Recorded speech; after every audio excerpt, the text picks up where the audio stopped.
All right, everybody.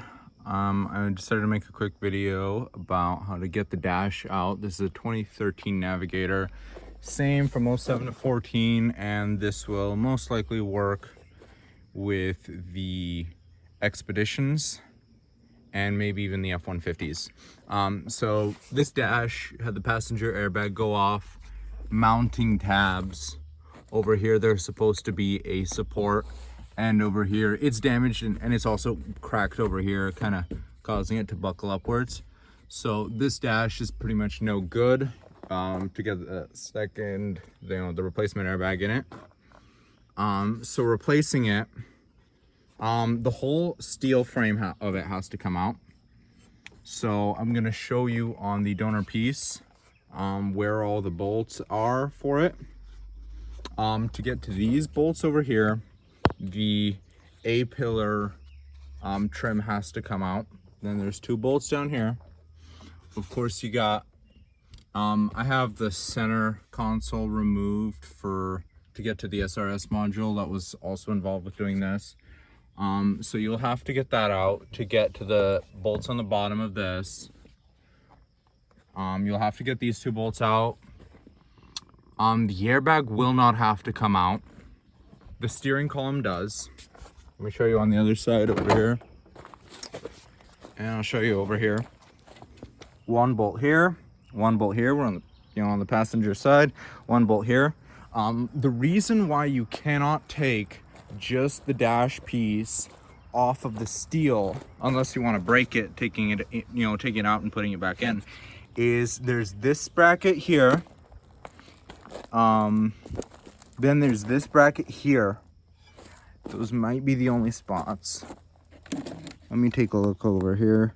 There's also these right here, down here, which is like there, that mounts to the back of this right here.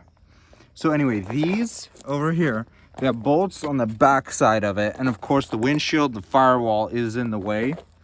So the steel has to come out to access those bolts, which is the other side. It is right here on this end. So you have to get your steering column out, which is, just 4 bolts. That's pretty simple. There's 2 bolts up on top of it, right over here. And there's a cover that goes over all of this, and you have to pop that out. And there is one more bolt right back here. So there's 1 here, 2 there, 3 on each side. 2 here, 1 here, and then 2 here, and then 1 here. And then there's like 3 or so bolts over here. There's kind of a bracket that goes down onto the floor. That is mounted here. I was thinking there's some bolts over here. Oh, they're over here. There's 2 bolts here and 2 bolts here. Trying to think what else has to come out for this. I did end up taking this and all this out, which I'm not sure if you have to, but you probably do want to. Well, you do to get to this. Nope, there's a back bolt right here, not here. The heater just slots out of place. The tubes, it just looks like that. So it just comes out on its own and then matches up on its own. Now, one thing as I'm doing this that I realized is that you actually don't have to disconnect any of the wiring except for the radio, the airbag, and the steering column.